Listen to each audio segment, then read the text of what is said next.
Kemudian ini ada praktikum mereview program proteksi radiasi. Tapi ini jadi kayak tugas UTS. Jadi nanti saja menjelang minggu UTS ya. Jadi UTS tuh minggu ke-8. Jadi nanti saya umumkannya di minggu ke-7 ya. Sekarang baru minggu ke-6 kan ya? Iya, Bu. Ya, minggu ke-6. Jadi kita masuk ke peraturan pemerintah tentang keselamatan dan keamanan. Ini PP 33. Tapi karena ada keamanannya, nanti kita bahas juga terkait dengan pengangkutannya ya. Jadi pengangkutan tuh ada terkait dengan keamanannya ya. Jadi nanti saya loncat-loncat, tapi saya beri catatan bahwa di setiap undang-undang itu, di setiap perundangan itu apa saja nanti yang sering ditanyakan gitu ya, yang sering ditanyakan. Jadi buat catatan buat kalian, nanti tugasnya adalah jadi yang saya state itu kalian nyari di bagian mana ya, kira-kira gitu ya. Biar apa sih? Biar walaupun nanti saya jelaskan di sini ya, tapi nanti sebagian ada yang kalian cari ya, kemudian kalian kumpulkan, kemudian untuk apa sih? Untuk nanti ketika ujian PPR kalian harapannya juga sudah lancar semua ya. Baik, saya share yang lain lagi. Kita masuk ke PP, bentar. PP 33 udah saya buka belum ya?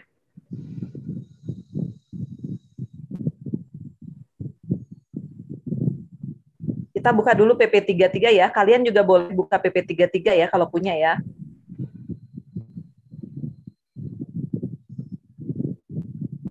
Sudah terlihatkah? Sudah, Bu. Sudah terlihat?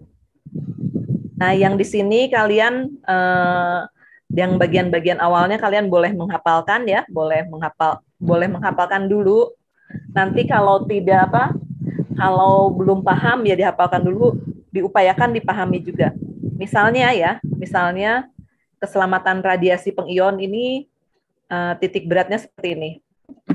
Jadi keselamatan radiasi adalah ya, ini saya highlight, adalah tindakan yang dilakukan untuk melindungi para pekerja, anggota masyarakat, lingkungan hidup, dan dari bahaya radiasi. Ya, jadi keselamatan radiasi itu adalah tindakan yang dilakukan untuk melindungi pekerja, anggota masyarakat, lingkungan hidup dari bahaya radiasi. Jadi nanti kalau ada pertanyaan apa sih itu keselamatan radiasi, ya kira-kira jawabannya seperti itu ya. Jadi tindakan yang dilakukan untuk melindungi pekerja. Jadi ininya ada orangnya ya, atau personalnya ya, personalnya itu ada 3. Maaf, bukan personal tapi apa ya? Yang jadi objeknya ada 3 ya. Jadi pekerja radiasi, sebentar.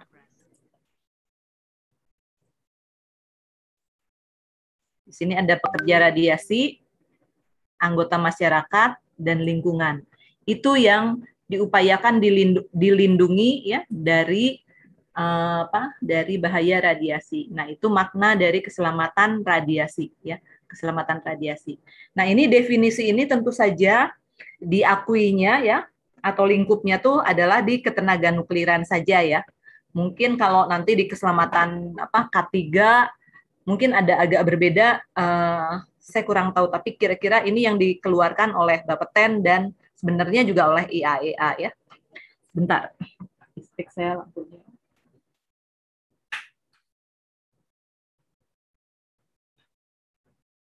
Lalu ada misalnya nanti kalau ditanya terkait dengan keamanan, ya. Apa sih keamanan sumber radioaktif itu? Ya, ini saya jelaskan lagi, adalah tindakan ya yang dilakukan untuk mencegah akses tidak sah ya dari perusakan dan kehilangan, pencurian dan pemindahan tidak sah sumber radioaktif. Jadi keywordnya ini ya, mencegah akses tidak sah dari atau perusakan gitu ya, kehilangan, pencurian ya, atau pemindahan tidak sah sumber radioaktif ya. Jadi tindakan yang digunakan, yang dilakukan untuk mencegah itu. Kemudian proteksi radiasi sendiri ada ininya, ada definisinya, yaitu tindakan yang dilakukan untuk mengurangi pengaruh radiasi yang merusak ya akibat paparan radiasi, ya gitu. Nah, pemanfaatan ini tidak usah, tenaga nuklir tidak usah, radiasi pengion sudah pernah, sumber radiasi sudah pernah, sumber radioaktif sudah, budaya keselamatan sudah. Nah, ini yang terkait dengan paparan ya. Paparan radiasi ini nggak usah di ini, tapi ini paparan normal ya, kadang-kadang sering keluar ya, bedanya paparan normal dan paparan potensial. Jadi paparan normal adalah paparan yang diperkirakan akan diterima dalam kondisi pengoperasian normal suatu fasilitas atau instalasi melalui termasuk kecelakaan minor yang dapat dikendalikan. Jadi ini keyword-nya adalah yang dapat dikendalikan ya. Jadi paparan normal itu artinya paparan ketika bekerja ya, bekerja, tapi ini diistilahkannya dalam pengoperasian normal suatu fasilitas dan instalasi ya. Jadi termasuk kecelakaan minor yang dapat dikendalikan. Nah, itu artinya paparan normal. Kemudian paparan potensial ya, paparan potensial adalah paparan yang tidak diharapkan. Jadi kalau di sini tidak diharapkan ya, atau diperkirakan ya, mempunyai kemungkinan terjadi ya. Jadi mempunyai kemungkinan ya terjadi akibat kecelakaan sumber ya. Atau suatu kejadian atau rangkaian kejadian yang mungkin ya termasuk kegagalan peralatan atau kesalahan operasional. Kemudian nanti ada paparan kerja. Nah, ini ada paparan medik ya. Kalau paparan medik tuh kalau nanti Anda belajar terkait dengan medik. Paparan medik adalah paparan yang diterima oleh pasien sebagai bagian dari diagnosis atau pengobatan medik ya, dan orang lain sebagai sukarelawan yang membantu pasien ya. Jadi maksudnya paparan medik tuh kalau Anda nanti didiagnosa atau mendapat pengobatan medik ya. Jadi yang paparan radiasi yang diterima karena bagian dari suatu treatment diagnosis atau medik ya, atau pengobatannya. Nah, ini termasuk orang yang misalnya secara sukarela membantu pasien. Jadi kadang-kadang kenapa pasien itu harus dibantu oleh misalnya pendamping pasien? Nah, kalau pasiennya itu benar-benar tidak bisa tidak bisa mandiri, misalnya entah berjalan, entah berdiri, entah bagaimana, dan harus mendapat paparan medik. Nah, itu makanya ada yang disebut dengan sukarelawan yang membantu pasien. Kemudian ada paparan masyarakat ya, paparan masyarakat nanti ini dibaca sendiri.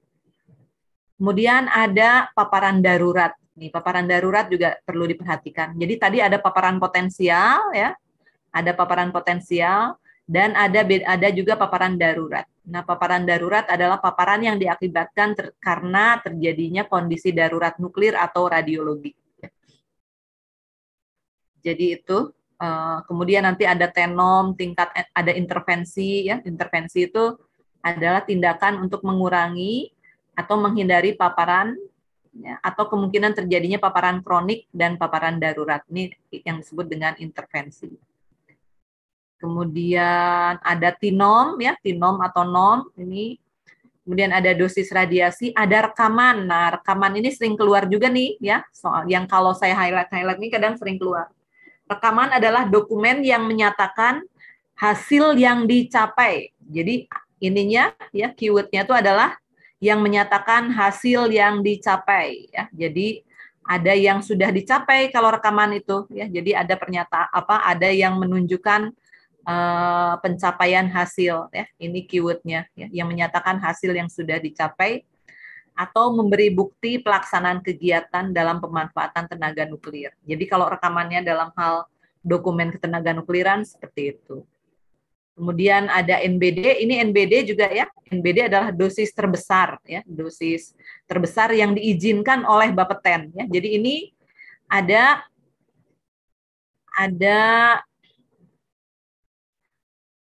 campur tangan dari Badan Regulasi atau Bapeten NBD ini ya. Jadi yang menetapkan adalah Bapeten ya. Jadi dosis terbesar yang diizinkan oleh Bapeten yang dapat diterima oleh pekerja atau anggota masyarakat dalam jangka waktu tertentu tanpa menimbulkan efek genetik dan somatik yang berarti akibat pemanfaatan radiasi. Kemudian ini juga sering keluar nih ya, petugas proteksi radiasi ya.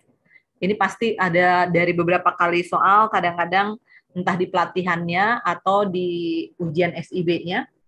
Jadi Anda perlu menghafalkan atau memahami petugas proteksi radiasi adalah petugas yang ditunjuk ya. Ini lihat ya, ditunjuknya bukan oleh Bapeten ya.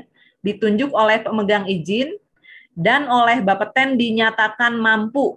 Jadi Bapeten itu menyatakan bahwa PPR itu qualified atau mampu melaksanakan pekerjaan yang berhubungan dengan proteksi radiasi. Nah, ini dinyatakan mampunya itu biasanya dengan apa? Sertifikasi atau SIB ya. Sementara kalau ditunjuk oleh pemegang izin tuh maknanya seperti ini. Kalau Anda misalnya dapat SIB atau kakak kelas Anda kemarin dapat SIB ketika lulus. Nah, kalau udah dapat SIB bukan berarti dia sudah ditunjuk oleh PI di STTN. Misalnya di STTN PI-nya Pak Karman gitu ya. Walaupun sudah dapat SIB dari Bapeten, tapi PPR-PPR yang dari kakak kelas kalian itu tidak ditunjuk oleh Pak Sukarman sebagai PPR di STTN. Ya. Sampai sini cukup mengerti nggak yang dimaksud dengan ditunjuk oleh PI dan oleh Bapeten dinyatakan mampu melaksanakan pekerjaan yang berhubungan dengan proteksi radiasi. Sampai sini cukup jelas nggak yang terkait PPR ini? Cukup jelas nggak? Cukup, Bu.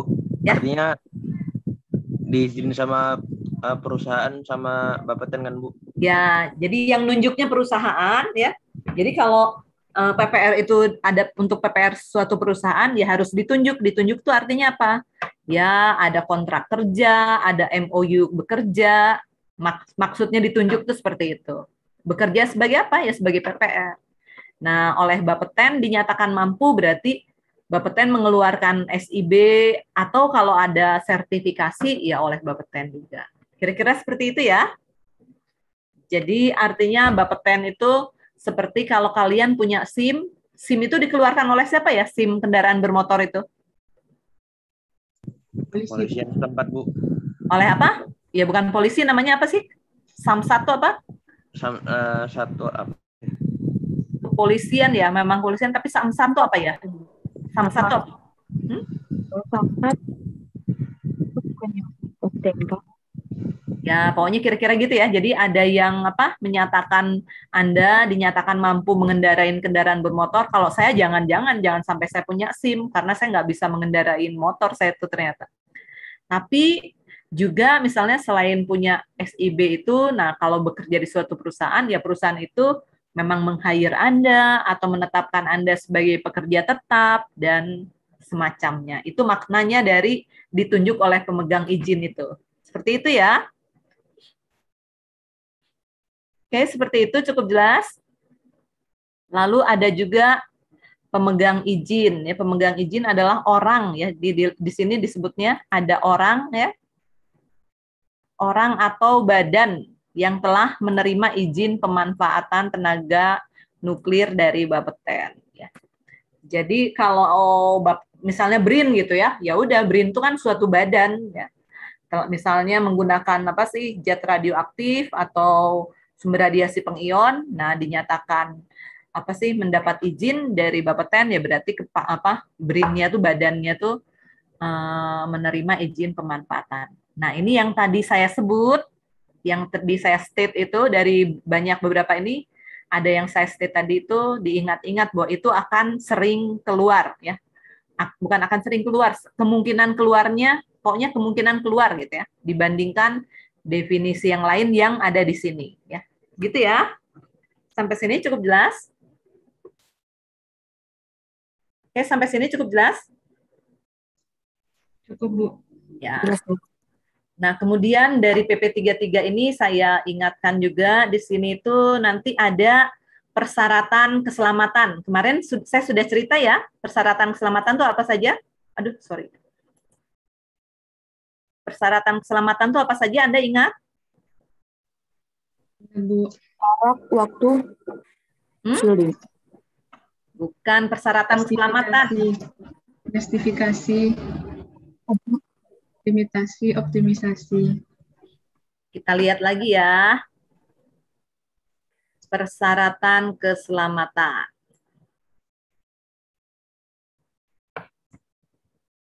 Biar apa? Biar ingat, kemudian kalau ketika lupa ingat lagi. Lihat ini ya, persyaratan keselamatan ya. Kalau saya highlight, Anda boleh buka juga buku Anda atau di foto boleh, nggak apa-apa kalau males buka ini. Ini lihat persyaratan keselamatan radiasi apa saja coba? Persyaratan manajemen, proteksi radiasi, teknik sama verifikasi. Ya, kemarin saya sudah menyebutkan kan? Sudah kan? Ya Bu, sudah Bu. Ya, menyebutkan. Yang belum dijelaskan adalah persyaratan teknis dan verifikasi keselamatan belum ya? Ya, Yang Bu, dua belum, Bu. yang dua ini sudah jelas. Tapi nanti Anda boleh baca-baca dulu terkait dengan persyaratan teknik dan verifikasi keselamatan. Yang ini Anda boleh dikasih tanda ini deh ya, tanda apa? Yang kasih love tuh Anda yang harus mulai hafal di dari PP 33 ini. Artinya apa? Hafal dulu, harapannya nanti setelah hafal Anda paham, ya. Itu ya, itu satu, ya. Terus di sini tuh ada juga ini dijabarkan persyaratan manajemen, ya. Persyaratan manajemen itu dijabarkan dan persyaratan proteksi radiasi itu dijabarkan juga. Ini persyaratan yang terkait persyaratan manajemen ya. Ada berapa nih? Ada 6 ya.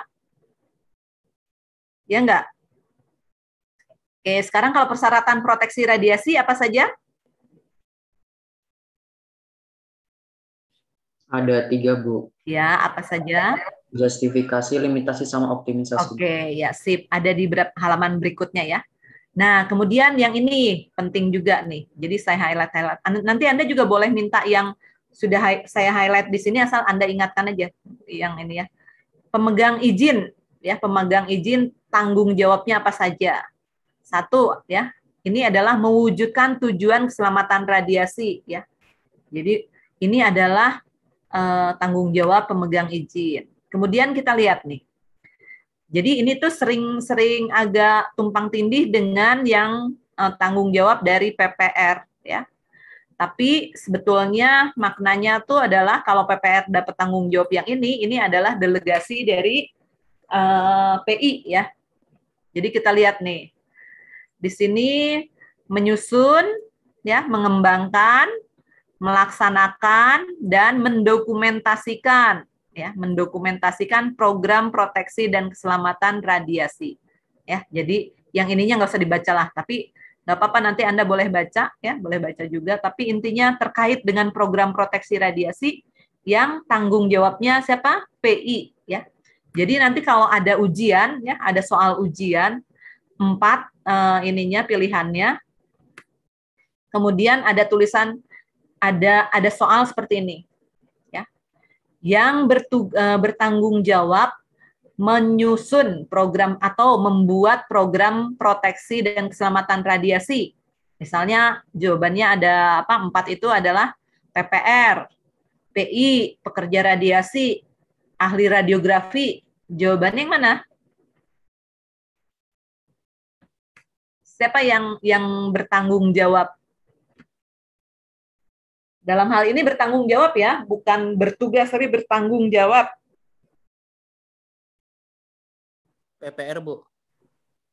Bukan. Jadi soalnya gini.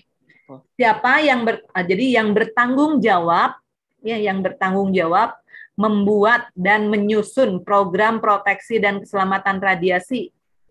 PPR, PI, pekerja radiasi, ahli radiografi. Jawaban yang paling benar yang mana?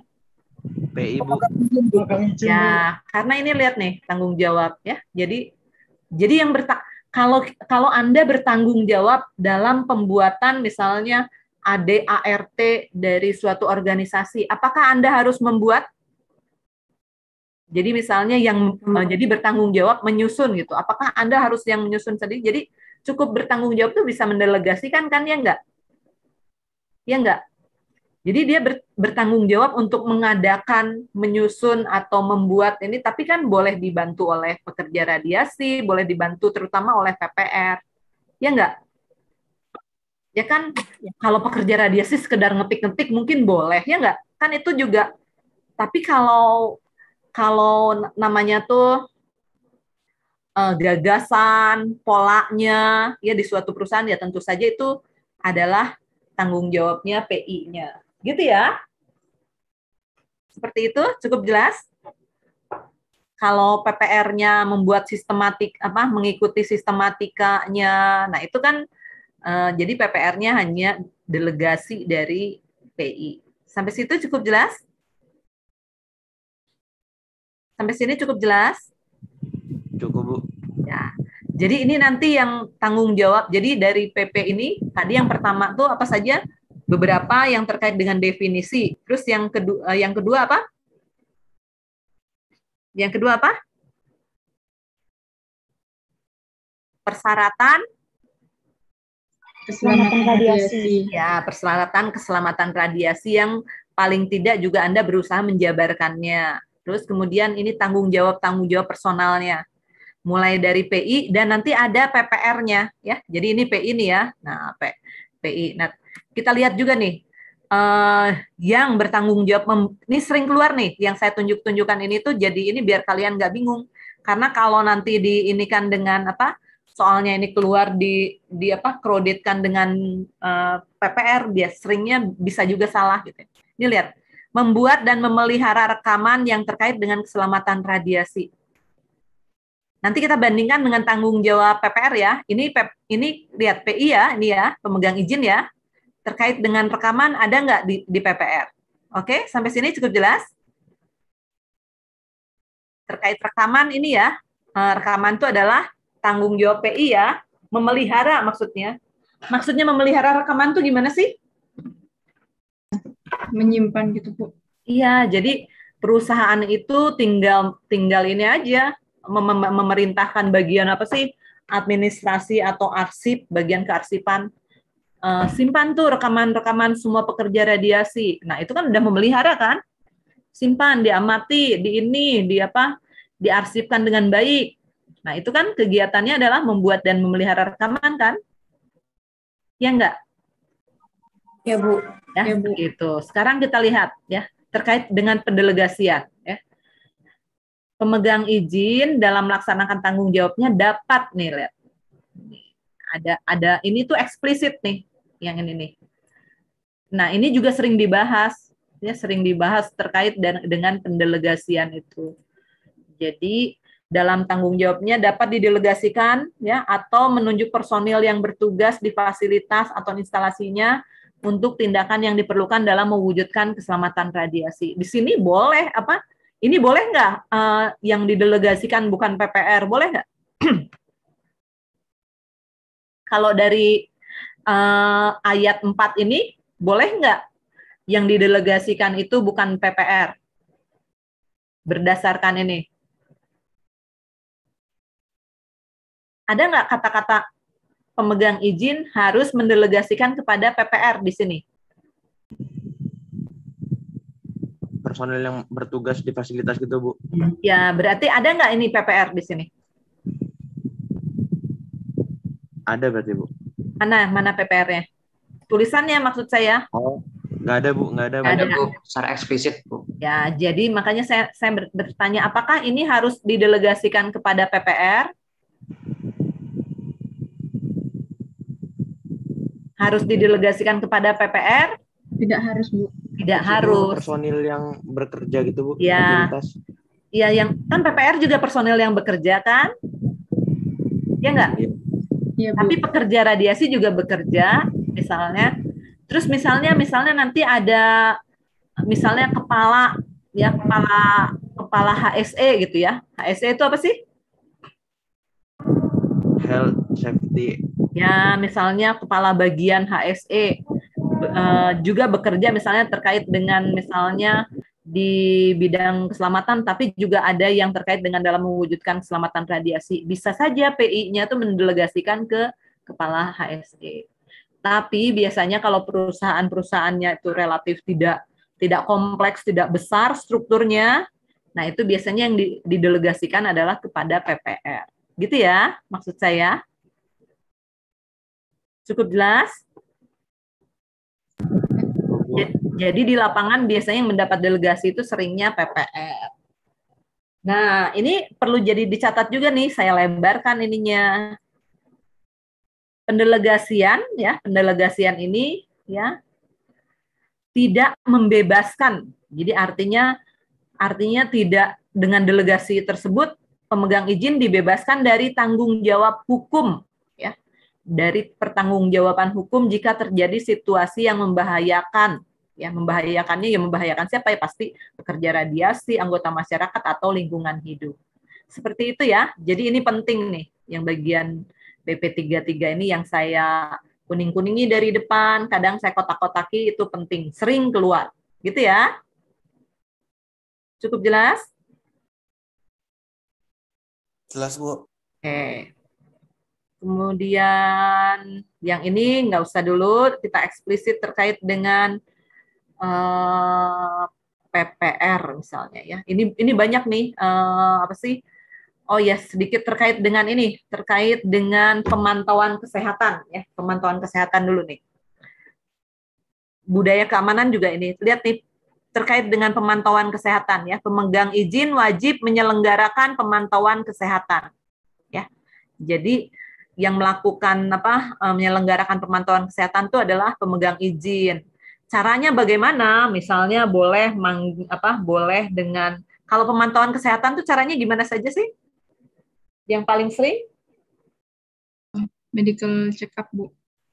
Medical check up, bedanya dengan pemeriksaan apa? Pemantauan kesehatan.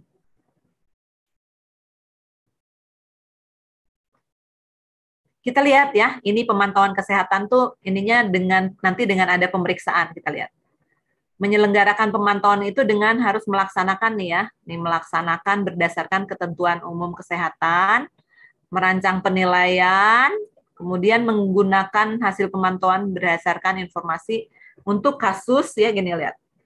Jadi kalau ada kasus-kasus seperti ini, munculnya penyakit akibat kerja, karena terjadinya paparan berlebih, memberikan konseling, penata laksanaan kesehatan. Ya. Nah, kita lihat pemantauan kesehatan itu apa maknanya dan bedanya nanti dengan pemeriksaan kesehatan. Ini pemantauan kesehatan nih.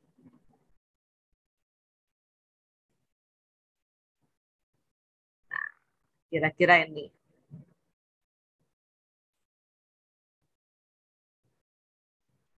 Jadi pemantauan kesehatan dengan pemeriksaan kesehatan bedanya apa? Kalau pemantauan tuh termasuk ada konseling dan lain-lainnya, Bu. Ya, jadi pemeriksaan kesehatan itu masuk dalam lingkup pemantauan kesehatan gitu ya. Iya, Bu. Gitu ya. Jadi kayak gini kalau saya nanya nih, misalnya terkait dengan limbah ya. Kalian pernah dapat kuliah pengelolaan limbah kan? Pengelolaan limbah pernah, Bu. Ya, jadi ada istilah ini, pengelolaan limbah. Ya, terus ada juga pengolahan limbah. Itu sama? Ya, pengolahan limbah, pengelolaan limbah. Mirip kan ya? Mirip nggak? Tulisannya mirip nggak? Pengelolaan limbah dan pengolahan limbah. Mirip, Bu. Mirip. Beda nggak? Beda. Beda. Bedanya apa? Kalau Pengolahan itu masuk ke pengelolaan juga. Ya, jadi pengolahan limbah itu masuk di lingkup pengelolaan limbah. Jadi pengelolaan limbah itu lebih besar lingkupnya dibanding pengolahan limbah. Sama dengan ini. Pemantauan kesehatan itu lingkupnya lebih besar daripada pemeriksaan kesehatan. Jadi yang namanya MCU ada di sini. Nah, tapi pemantauan kesehatan ada konseling, ada penata laksanaan kesehatan ya, penata laksanaan kesehatan pekerja yang mendapatkan paparan radiasi berlebih. Ya, seperti itu ya. Kita lihat lagi ya, kita lihat lagi lebih jelas. Misal kemudian yang ini nih ya, yang ini terkait dengan menyimpan ini juga di PP 33 ini juga perlu dihafalkan ya, 30 tahun menyimpan datanya. Nih misalnya ya, jadi nanti yang penata laksanaan nanti kita lihat ini jabaran dari kegiatan pemantauan kesehatan.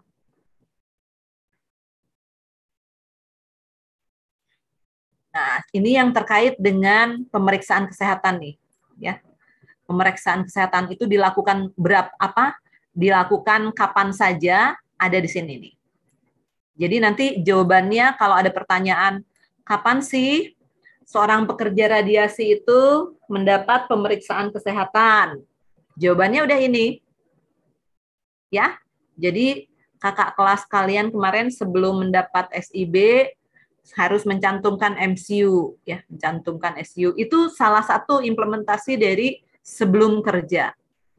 Tapi nanti kalau udah masuk suatu perusahaan, nah suatu perusahaan juga biasanya ada terkait dengan pemeriksaan kesehatan. Ya, gitu ya. Kemudian nanti selama bekerja, nah ini nanti kita lihat minimal berapa lama sih ya selama bekerja itu, apakah tiap hari melakukan pemeriksaan kesehatan atau tiap bulan atau tiap tahun ya atau 10 tahun sekali ya. Kemudian sebelum dan akan memutuskan hubungan kerja. Jadi ada 3 poin ini ya, yang penting ya. Ya, ada yang ingin tanya? Ini harus rajinannya biar nggak ngantuk. Kalau saya bisa bisa pakai self care kalau ngantuk atau pusing. Nah, kalau Anda kan bisa benar-benar tidur doang, kan saya nggak lihat Anda, ya nggak? Tapi kalau udah ngantuk, benar-benar tidur, kalau nggak ya udah jalan kemana ya. HP-nya ya nyala aja. Oke, di sini sampai sini ada yang ingin tanya atau ingin didiskusikan? Ini kalau jadi PPR apa setiap hari harus ada pemantauan kesehatan gitu, Bu? Ya belum, makanya dilihat setiap harinya. Ini jadi kan ini yang paling tidak tuh ini ya, paling tidak ini. Nah, nanti kita lihat pemeriksaan kesehatan setiap hari atau tidaknya, kita lihat di sini di bawah ya. Jadi pemeriksaan kesehatan memiliki kompetensi. Jadi ini di ininya. Jadi pemeriksaan kesehatan tuh nih lihat, 1 sebelum, selama bekerja. Ini yang selama bekerjanya kita lihat. Ya. Di sini itu pemeriksaan dimaksud, kita cari ya. Nih lihat. Dibaca ya Nanda ya, tolong. Ini ada istilahnya apa nih? Paling apa nih?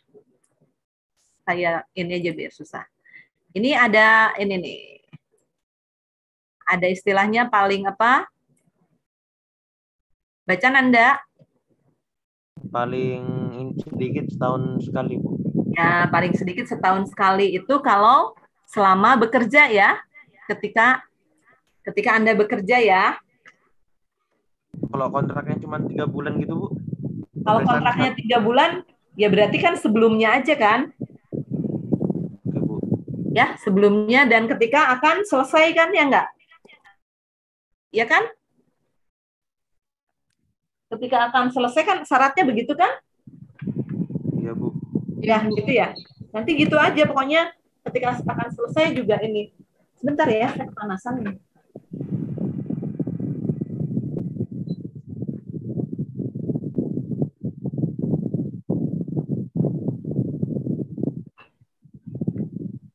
Nah, kemudian di sini ada ini. Ada istilah disesuaikan dengan jenis pekerjaan yang dilakukan. Kemudian ada ini juga istilah nih. Jika dianggap perlu, pemeriksaan khusus dapat dilakukan terhadap pekerja tertentu. Gitu ya. Berarti di sini ada istilah pemeriksaan khusus. Ya, gitu ya. Iya, Bu. Ya, nah kita lihat pemeriksaan khusus itu apa saja nanti. Terus ini terkait dengan konseling dulu ya, menyediakan konseling ya. dengan memberikan bentuknya dalam bentuk konsultasi informasi lengkap mengenai bahaya radiasi kepada pekerja. Gitu ya. Jadi kalau Nanda sebelum bekerja KP kemarin di mana tuh? Di PT RR ada informasi lengkap dulu mengenai bahaya radiasi di PT RR kan? Ada nggak Nanda? Dulu sebelum KP Ada, itu Bu. dikumpulkan dulu gitu kan? Iya, Bu. Ya, dikumpulkan dulu ada penjelasan. Nah, itu adalah bagian dari konseling. Kemudian kalau yang terkait dengan penata laksanaan pekerja yang mendapat paparan radiasi berlebih ya, radiasi berlebih melalui pemeriksaan kesehatan yang ditindaklanjuti. Jadi ini ada pemeriksaan kesehatan, ditindaklanjuti konseling dan kajian terhadap dosis yang diterima. Oke ya, gitu. Sekarang tadi ada pemeriksaan khusus. Kita cari pemeriksaan khusus itu apa, ada nggak? Ya.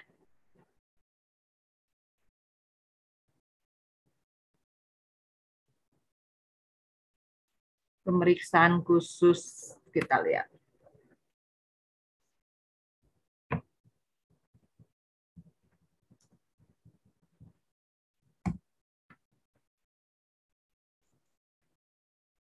Kayaknya nggak ada, berarti pemeriksaan khusus itu berarti nanti ini yang terkait pemeriksaan khusus ini dicari di perka terkait dengan pemantauan kesehatan ya.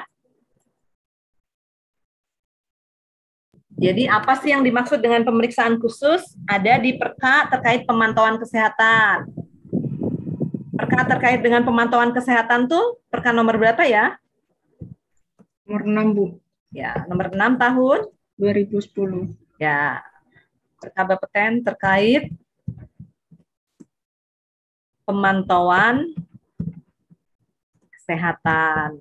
Gitu ya. Jadi bermain dengan apa perundang-undangan tuh seperti itu. Di sini nggak ada, dicari di ininya ya. Dicari di link yang ini. Kira-kira itu.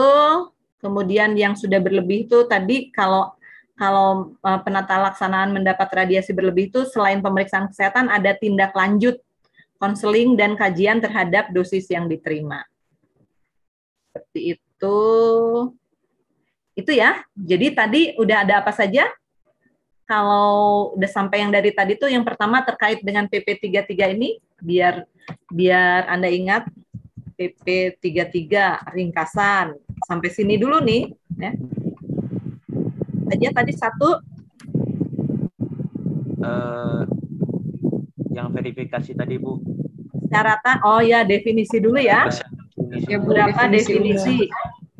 Kemudian dua apa? Persyaratan? Persyaratan keselamatan radiasi. Ya. Kalau nggak diginiin, soalnya nanti Anda lupa persyaratan, bukan proteksi radiasi, persyaratan apa? Keselamatan radiasi, Bu. Ya, keselamatan radiasi. Dan dijabarkan ya, keselamatan radiasi. Ya, dan dijabarkan ya. Terus 3 apa tadi? Tanggung jawab personal. Oke, tanggung jawab ya, tanggung jawab personal. Tapi yang baru dibahas tadi misalnya baru PI ya, tanggung jawab personal tuh nanti adalah di sini titik 2 PI ya, PPR. Anda harus bisa menyandingkan ya. Jadi PI itu tanggung jawabnya apa saja, yang berbeda dengan PPR ya, yang berbeda dengan pekerja radiasi apa ya. Terus apa lagi? Terkait dengan ya tanggung jawab PI yang disebut dengan pemantauan kesehatan. Tadi sebelumnya ini yang termasuk sebenarnya bagian dari persyaratan keselamatan adalah terkait dengan rekaman ya. Saya buat gini aja ya. Rekaman. Oke, udah pemantauan kesehatan ya. Udah gitu ya. Kita masuk ke personil. Personil tuh dalam hal penyelenggaraan keselamatan radiasi itu siapa saja ini personilnya ya, paling tidak ya. Paling tidak ini ada ini ya personilnya. Jadi personil yang memiliki kualifikasi ya, jadi nanti yang melaksanakan terkait dengan apa sih? pekerjaannya, ya, pekerjaan terkait dengan ketenaga nukliran, ya, yang memiliki kualifikasi itu nanti biasanya ini, ya. Seperti itu. Jadi ini PP ini ya, PP yang 33 ini bukan hanya untuk industri, ya. Lingkupnya adalah untuk industri dan medik, ya, gitu ya. Jadi lebih umum ya PP ini ya. Oke. Itu dulu, kemudian yang sering keluar ya. Nanti yang kecil-kecilnya paling tidak yang hari ini dulu ya. Ada ini persyaratan proteksi radiasi. Di sini nanti juga di sini ada ini ya, misalnya tadi tanggung jawab personil tuh PI, dan jadi tadi tanggung jawab PPR juga dicari ya di sini ya. Kemudian ini persyaratan keselamatan radiasi. Nah, di dalamnya ada persyaratan proteksi radiasi yang harus Anda bisa jabarkan juga. Ya. Terus apalagi? Jadi ini saya masukkan juga lah ya persyaratan apa? Persyaratan proteksi radiasi. Karena apa? Penting gitu ya.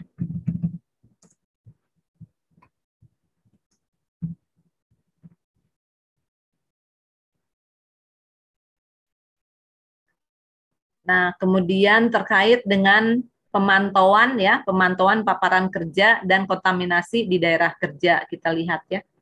Kita lihat apa saja sih pemantauan itu ya, pemantauan inilah pemantauan paparan radiasi itu apa saja. Pemantauan radiasi itu oke, nanti kita lihat lagi ya dulu. Terus ada juga ini pembagian daerah kerja ya. Di sini tuh pembagian daerah kerja. Kalau pembagian daerah kerja apa saja ya? Anda ingat? Daerah pengendalian, daerah supervisi.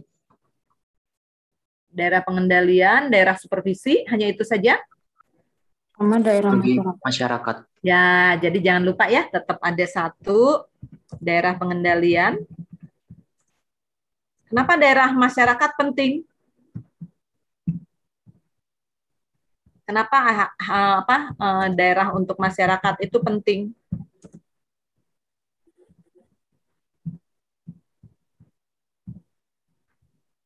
Kenapa? Sebagai tempat daerah aman untuk masyarakat. Ya, jadi karena ya kalau di suatu fasilitas ya boleh di rumah sakit gitu ya. Itu tuh bukan hanya pekerja radiasi saja. Jadi maksudnya pekerja radiasi itu bukan hanya PPR dan pekerja radiasinya, bukan dokter yang terkait dengan radiasi saja, bisa ada pasien, bisa ada pendamping pasien, bisa ada pengunjung yang hanya ingin konsultasi terkait kesehatan yang belum tentu sakit ya, seperti itu. Makanya harus ada batas-batas daerah masyarakat. Sama juga di suatu perusahaan, tidak semuanya adalah pekerja radiasi kan ya. Bisa ada pekerja lain yang non radiasi ya. Ya, Bu. Nah, jadi pekerja lain yang non radiasi itu ya masuknya ke masyarakat. Ya, seperti itu ya. Kemudian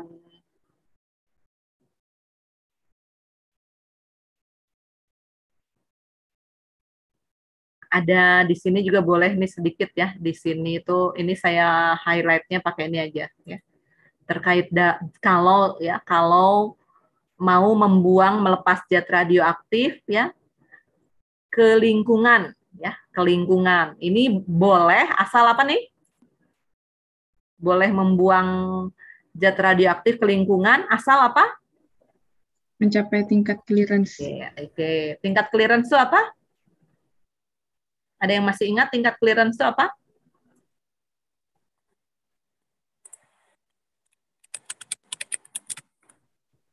Oke, nanti dicari ya, tingkat clearance itu apa ya? Tingkat yang aman buat dilepas ke lingkungan, bukan, Bu? Ya, jadi ada nanti yang ditetapkan oleh badan regulasi juga ya untuk setiap radionuklida ya. Jadi tingkat pembebasan dari pengawasan intinya ya. Tingkat pembebasan yang dari pengawasan Bapeten. Itu ini malah kehapus ininya tuh. Tadi udah dicatatkan oleh kalian ya?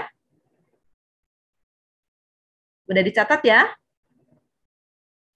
Sudah, Bu. Oke, kemudian melaksanakan, nah ini, pemantauan dosis ya. Ini yang terkait dengan pemantauan dosis nih. Tolong perhatikan pemantauan dosis pekerja. Ada juga di PP 33 ini ya.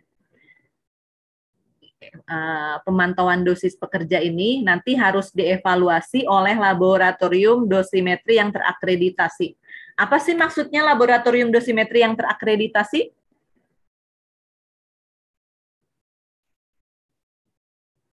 Bisa menyebut nggak contohnya laboratorium dosimetri yang terakreditasi? Bisa menyebutkan nggak contohnya?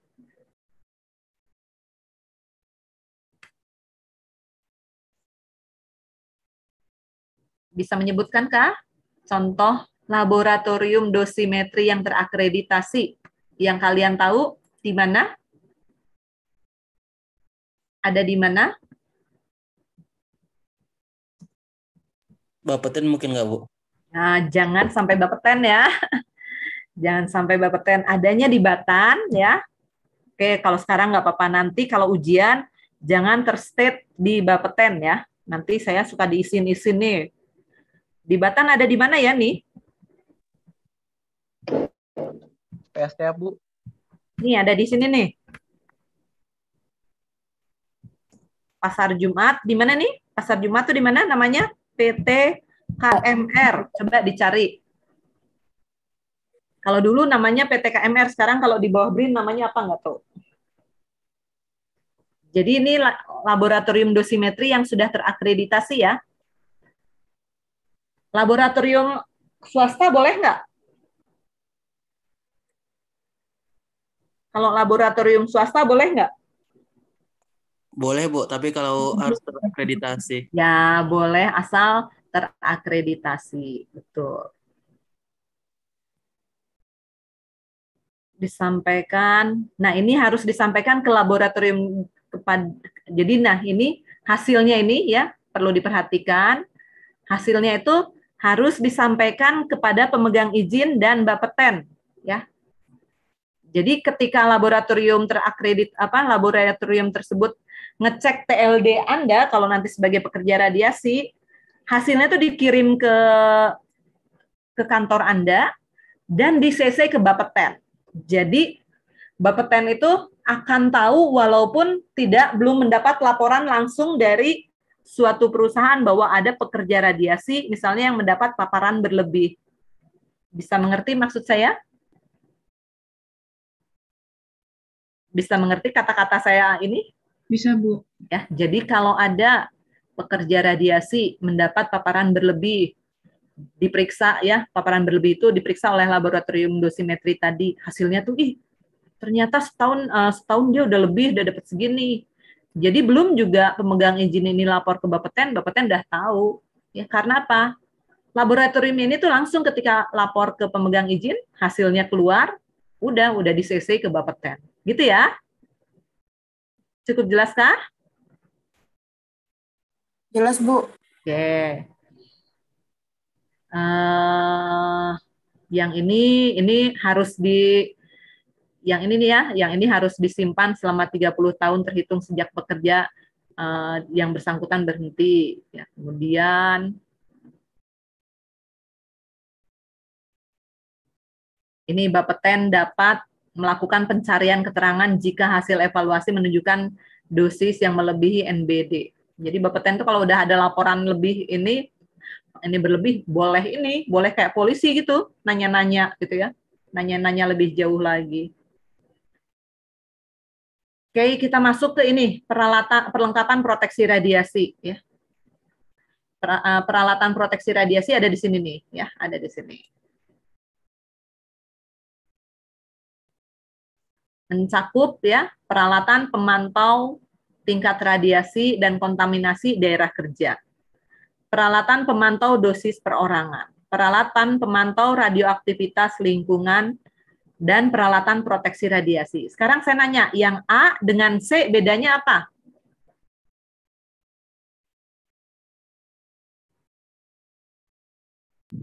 Yang A dengan C bedanya apa? Bentar saya minum dulu ya.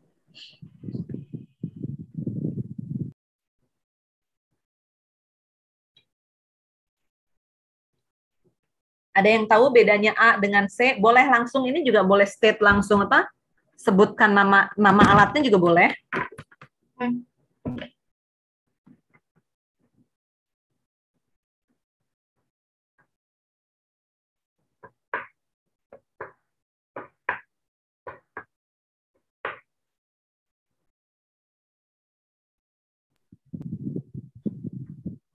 Kalau yang A itu kayak ukurnya pakai yang apa? Gamma Geiger-Müller gitu ya, Bu? Memantau tingkat radiasi atau kontaminasi radioaktif di daerah kerja. Bedanya apa nih? Ini kata-katanya ini daerah kerja. Lihat ya, ini dulu ya, ini dulu ya. Daerah kerja, Bu. Jadi ini tuh misalnya di meja, di laboratorium, ya. Jadi di ini. Sedangkan ini lingkungan, berarti ini lebih lingkupnya lebih besar ya, lebih luas. Yang ini daerah kerja. Ini alatnya bisa pakai surveimeter nih, surveimeter. Bisa juga apa sih surveimeter apa area atau apa kontaminasi. Kalau yang lingkungan tuh bisa pakai ini. Boleh pakai GM malahan ya, GM yang benchtop ya, artinya dilakukan penyerapan udara gitu ya. Udaranya tuh dia apa? Diserap pakai apa sih? Pakai sistem absorber apa misalnya air sampler. Pernah dengar kata-kata ini? Air sampler. Dengar? Penyempling udara gitu kan ya? Iya, Bu. Jadi alat penyempling udara tuh nanti biasanya ada kertasnya tuh ya. Jadi ada kertasnya. Itu misalnya kertasnya bentuknya kayak gini ya, bulat gini. Terus ini nanti dicacah nih. Dicacah di alat cacah, boleh Geiger-Müller, boleh NITL, boleh HPJE, lalu dicatat. Boleh juga ada alat sekarang tuh HPJE yang udah portable ya, atau ada yang disebut dengan identifier ya. Jadi kalau orang-orang Bapeten tuh udah punya identifier nih. Identifier gitu ya. Nah, itu tuh gini. Jadi biasanya apa sih inspektur Bapeten itu pada pakai apa? Pakai backpack tuh ya, apa sih namanya? Carrier gitu ya. Carrier inilah apa ransel gitu ya. Ransel. Jadi ketika inspeksi dia jalan-jalan aja, jalan-jalan. Tapi di dalamnya tuh ada identifier ya. Identifier tuh bisa tahu-tahu nanti ngasih pesan titik gitu ya, ngasih pesan ke dia settingnya gimana, yang misalnya lewat ke iradiator gitu ya, padahal di laporan dikatakan iradiator tua radioaktivitas lingkungannya udah bagus gini. Nah ketika Bapeten inspektur Bapeten itu masuk ke ini, nah identifiernya itu ternyata memberi apa sih alarm gitu ya, dilihat wah ternyata kadar kobaltnya tinggi nih gitu ya. Jadi identifier itu biasanya bisa merupakan HPJE yang portable yang kecil, harganya mahal banget. Ya. Makanya kasus-kasus di Serpong itu kemarin ketahuan oleh Bapeten itu kira-kira salah satunya seperti itu. Oke, sampai sini cukup jelas? Sampai sini cukup jelas? Jelas, Bu, jelas. Oke. Yang B alatnya sama aja ya, Bu. Apa?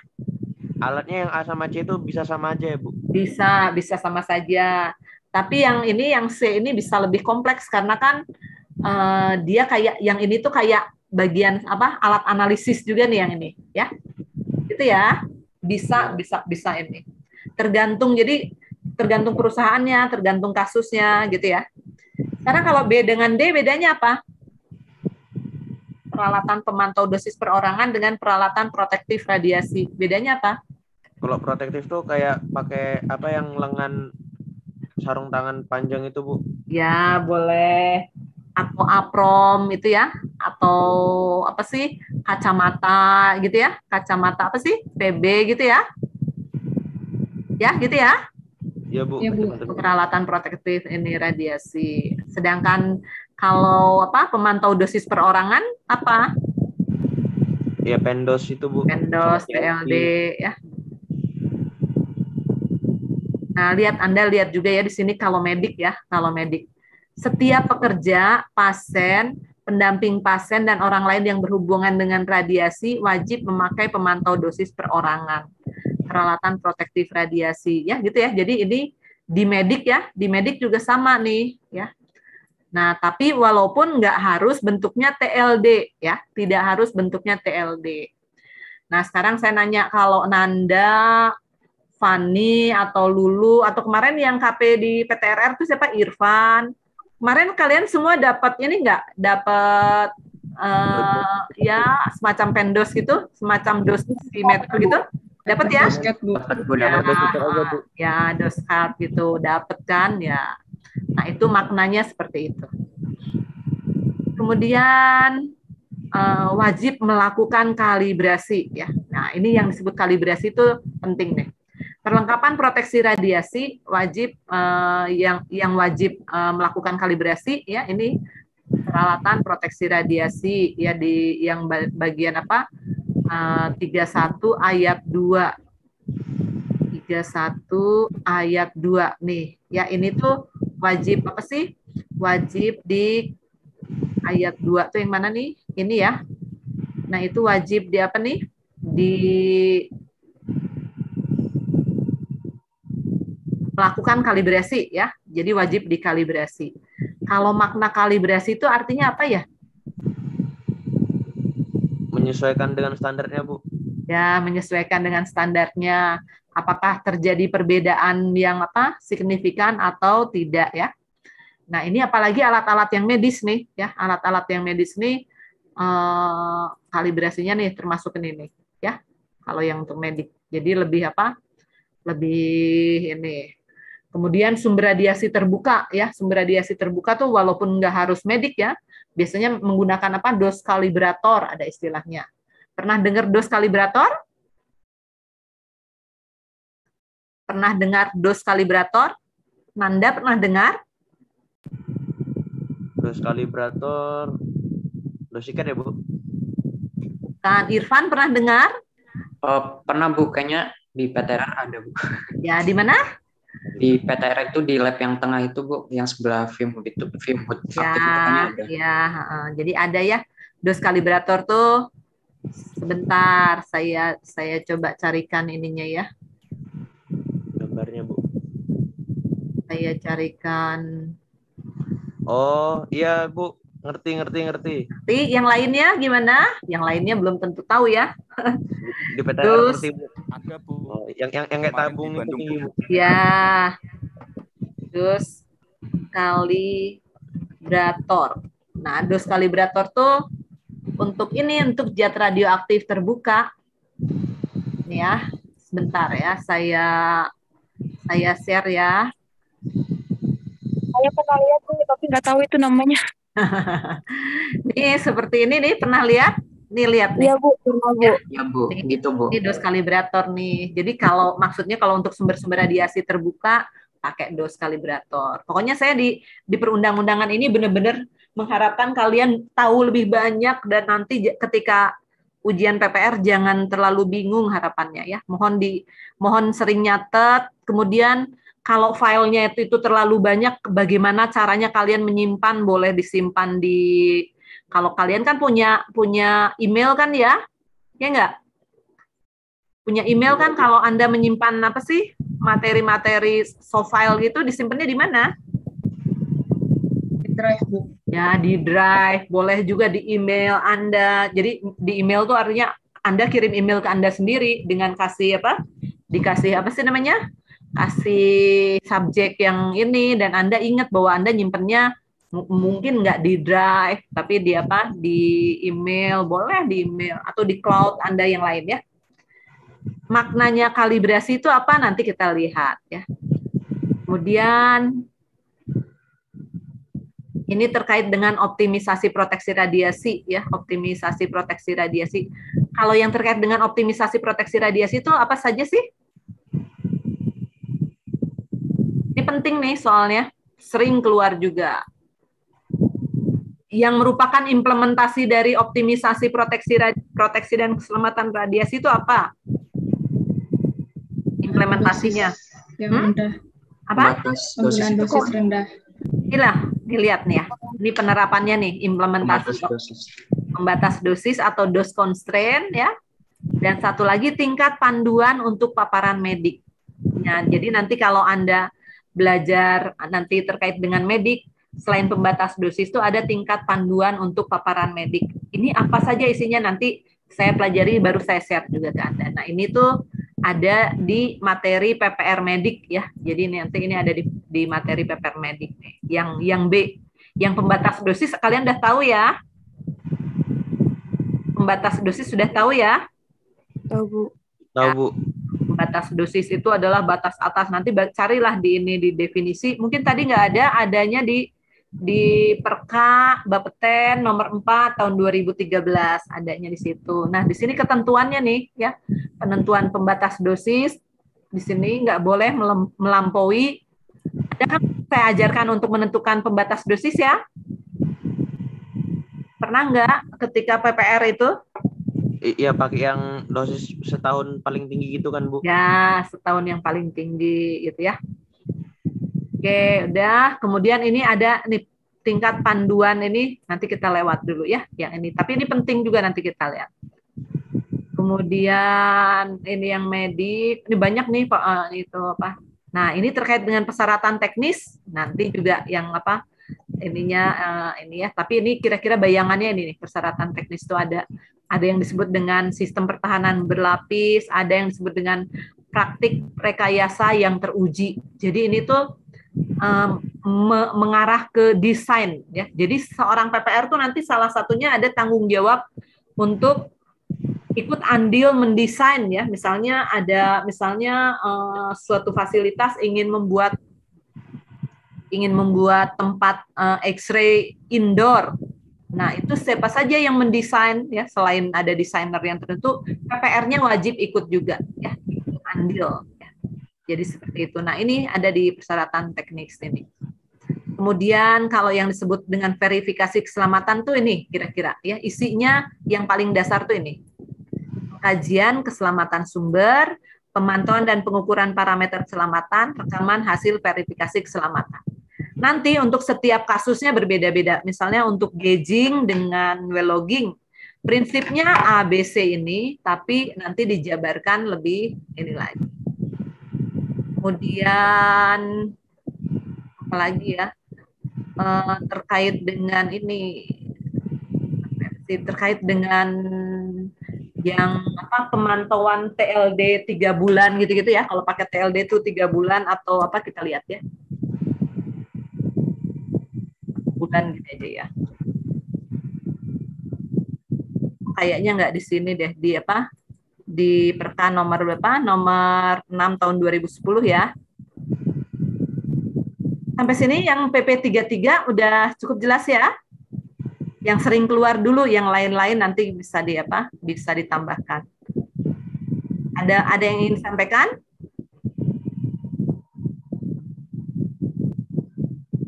Ada yang ingin disampaikan?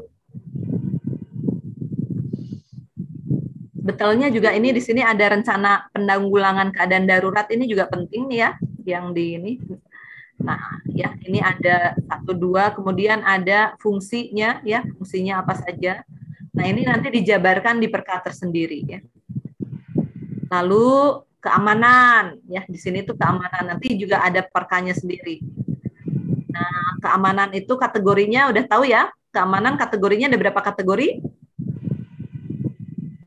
Kategori 1 sampai 5, Bu. Ya, ini kategorinya. Terus kalau tingkat keamanannya? Tingkat keamanannya ada berapa? Keamanannya. Jadi keamanan tuh biasanya saya coret-coret nih ya.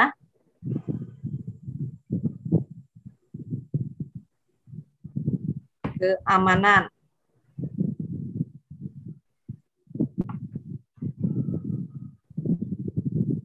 Ada istilahnya kategori. Bentar, saya nyalain lampu dulu.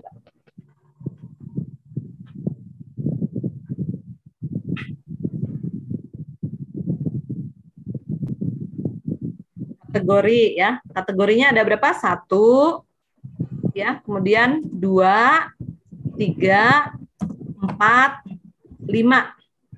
Yang paling bahaya yang mana? Kategori yang mana? 1 ya, Bu. Ya, yang paling bahaya yang 1. Yang 1 ini sering disebut ya extremely dangerous. Dangerous itu artinya bahaya ya. Bahaya. Extremely kalau ini udah ketutup. Kalau extremely dangerous tuh sebentar nih. Ini ya. Bahaya yang ekstrim ya, bahaya ekstrim bahasa Indonesianya, atau bahasa Inggrisnya extremely dangerous. Terus yang kedua apa nanti itu dijabarkan sendiri di perka terkait dengan keamanan. Ini keamanannya. Terus tingkat keamanannya ada berapa? Tingkat keamanan ada berapa? Apa yang Anda ingat tentang tingkat keamanan?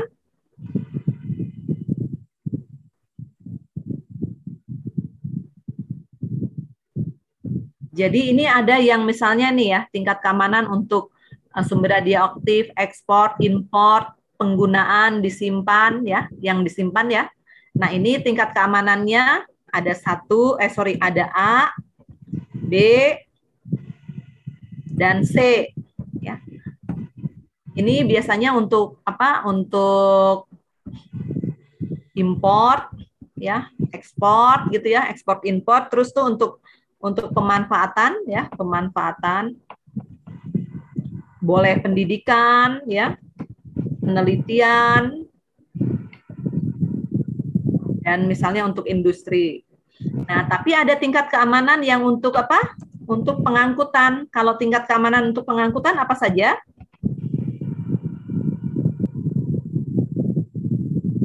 Tingkat keamanan dalam apa? Dalam konteks ya, dalam konteks pengangkutan. Apa saja hingga? Ada yang ingat?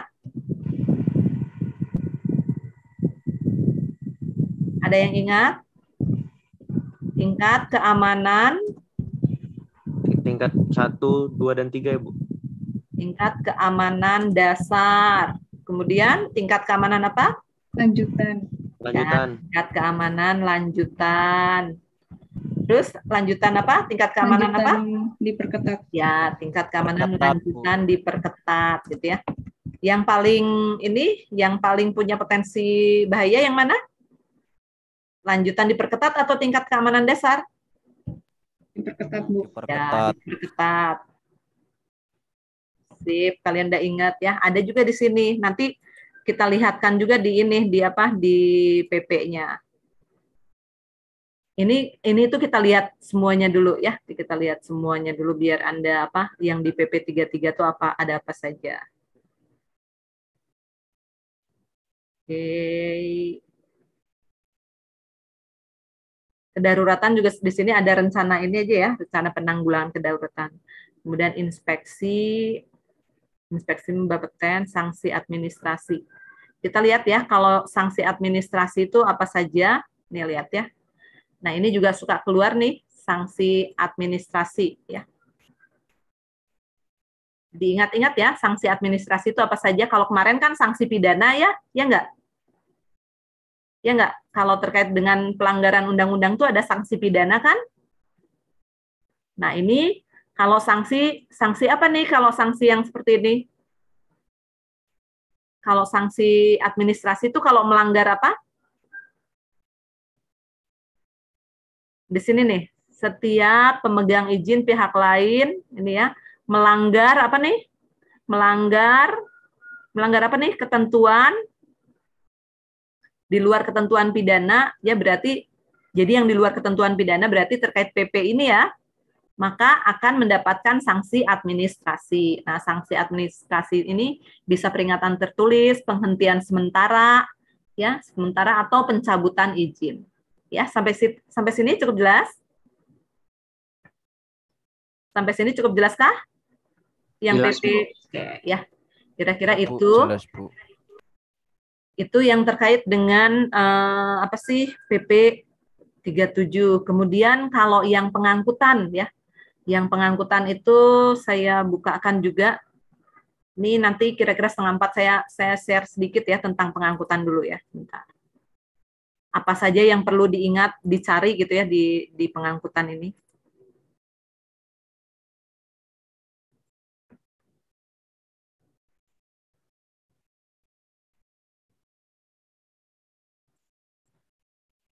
Nah, yang di sini pengangkutan ini yang saya kotak-kotak merah ya.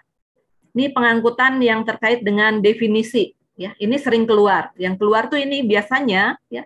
Biasanya peserta itu lemahnya dalam hal menjelaskan ini. Ya, menjelaskan yang ininya ketinggalan nih. Jadi memindahkan zat radioaktif dari suatu tempat ke tempat yang lain. Nah, tapi tidak ini nih, yang bagian ininya tidak disebutkan. Melalui jaringan lalu lintas umum ya dan menggunakan sarana angkutan darat, air dan udara. Gitu ya. Cukup jelas? Jadi terkait definisi ini ya, saya sampaikan dari beberapa bertahun-tahun pengalaman saya menguji dan mendampingi untuk diuji ya dengan kompeten. Nah, kalau ditanya secara lisan, apa sih pengangkutan zat radioaktif? Biasanya peserta hanya menjawab pemindahan zat radioaktif dari suatu tempat ke tempat tertentu. Nah, yang biasanya harus jangan sampai lupa itu adalah melalui jaringan lalu lintas umum dan menggunakan sarana angkutan darat, ya darat, air atau udara, gitu ya. Jadi sarana angkutannya harus disebutkan, kemudian melalui jaringan lalu lintas umum harus disebutkan. Itu namanya pengangkutan zat radioaktif. Cukup jelas? Ya Bu, jelas Bu. Kemudian ini benda terkontaminasi. Ini sering keluar kalau misalnya terkait dengan penentuan dekontaminasi. Ini dibaca aja ya. Misalnya menghafalkannya sebenarnya gampang. 0,4 aja ininya. Keywordnya tuh 0,4 becquerel ya per sentimeter kuadrat. Nah, 0,4 itu untuk apa? Untuk gamma ya, untuk gamma dan beta. Di sini untuk gamma dan beta nih. Yang 0,4 tuh. Nah, yang alfa biasanya karena punya potensi bahaya lebih besar. Nah, ini biasanya 100 kali lebih kecil ya, 100 kali lebih kecil. Nah, ini adalah 0,04. Jadi untuk alfa. Seperti itu ya. Jadi kenapa tadi alfa dengan beta dan gamma dibedain? Dibedakan batasnya. Bahaya alfa lebih besar, Bu. Nah, bahaya apa? Kalau alfa tuh bahayanya apa ya? Yang terbesar tuh terkait dengan apa? Kalau nempel dengan ke orang, bahayanya apa yang besar? Terkait dengan apa? Kalau kalian ketempelan zat radioaktifnya pemancar radiasi alfa atau gamma, lebih berbahaya alfa kan? Iya, Bu. Kenapa? Bobot radiasinya lebih besar.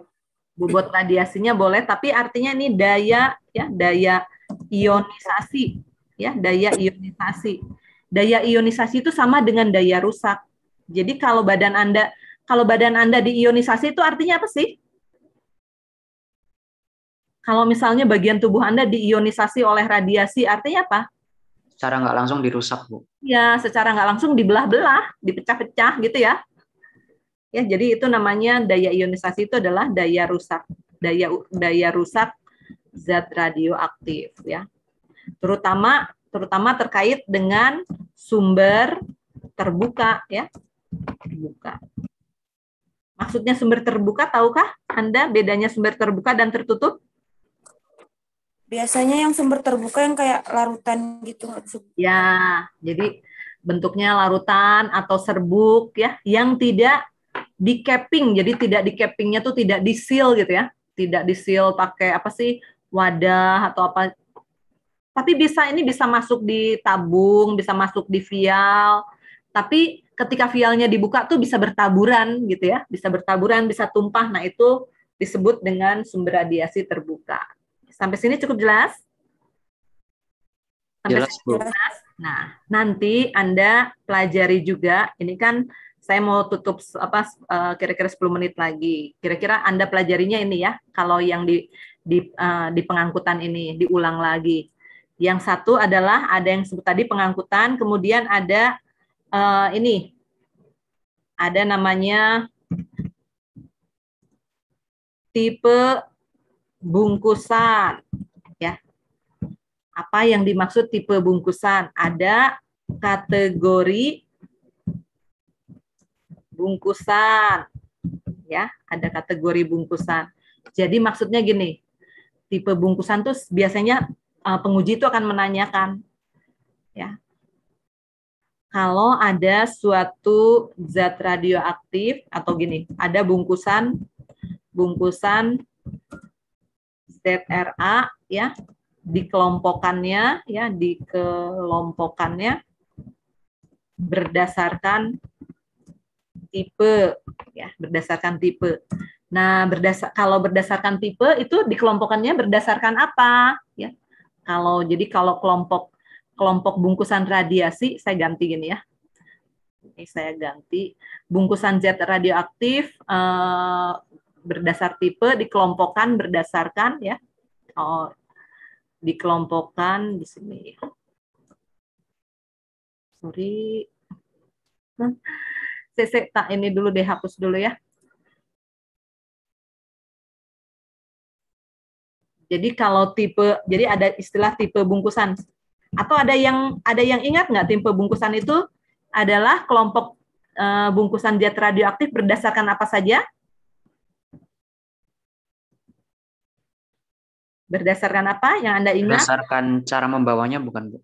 Ya, berdasarkan satu desain apa? Bungkusan, ya. Kemudian ada lagi aktivitas A1 dan A2. Nanti dicari ya. Ini jadi PR nih. Biar kalau praktikum tuh ada ininya, ada PR-nya. Terus ada kategori bungkusan. Ini berdasarkan apa kategori bungkusan? Jenis transportasi. Jenis transportasi bukan.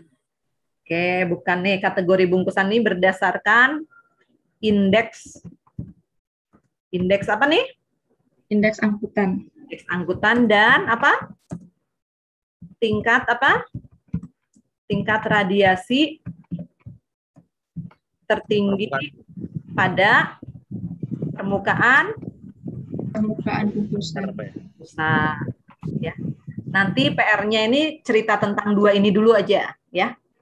Satu, ya, cerita tentang dua ini. Apa itu indeks bungkus? Apa itu indeks bungkusan? Besok saya nanya-nanya yang lain lagi. Indeks bungkusan itu apa? Ya. Bagaimana cara menghitungnya?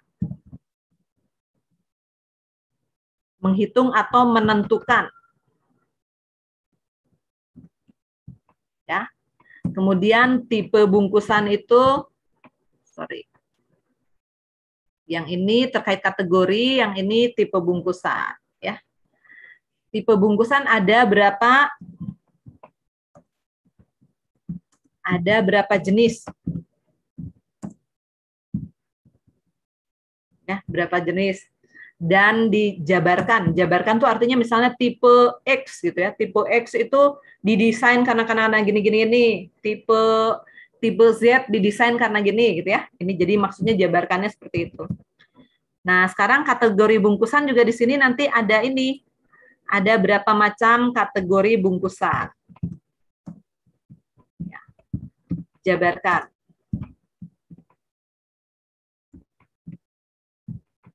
Oke, yang terakhirnya ya, semua ini yang apa? Yang penjabaran di atas itu ada di pasal, biar kalian mencarinya di perundang-undangan ya. Ada di pasal berapa ya? Berapa perundangannya apa saja ya. Jadi saya bilang apa saja tuh Anda boleh sebutkan lebih dari satu. Oke? Sampai sini cukup jelas? Sampai sini cukup jelas. Jadi ini adalah tugas apanya? Ini tugas praktikumnya.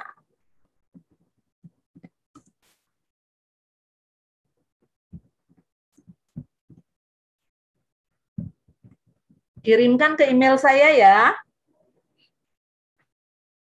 Kerjakannya di luar jam kerja ini. Maksudnya Anda setelah ini boleh free, tapi mengerjakan ini ya. Jadi mengerjakan ininya boleh ini sampai jam 5, atau misalnya Anda boleh mengerjakan setelah jam 5 ya. Kirim ke email saya. Paling telat malam Minggu ya. Paling telat malam Minggu jam 23 ya. Oke, sampai sini cukup jelas kah? Halo? Jelas, Bu. Ya, gitu. Jelas, Bu. Jadi karena apa? Ini praktikum. Jadi maksud saya tuh kalau praktikum berundang-undangan kalian juga banyak involved. Artinya banyak terlibatnya untuk membaca, mempelajari dan mengirimkan ini. Kalau sudah dikirimkan tuh disimpan di email Anda, nanti kalau Anda pas PPR Anda baca lagi ringkasan Anda, ya. Itu ya. Sampai sini cukup jelas kah? Jelas, Bu. Ya, oke, udah itu saja mungkin hari ini. Ada yang ingin ditanyakan atau ingin diskusi? Nanti ini terkait pengangkutan ini dilanjutkan dengan digabungkan terkait dengan keamanan dan kedaruratan untuk minggu depan. Ya. Jadi minggu depan itu pengangkutan yang ada korelasi dengan keamanan, ada korelasi dengan keselamatan, ada korelasi dengan kedaruratan. Ya, itu ya.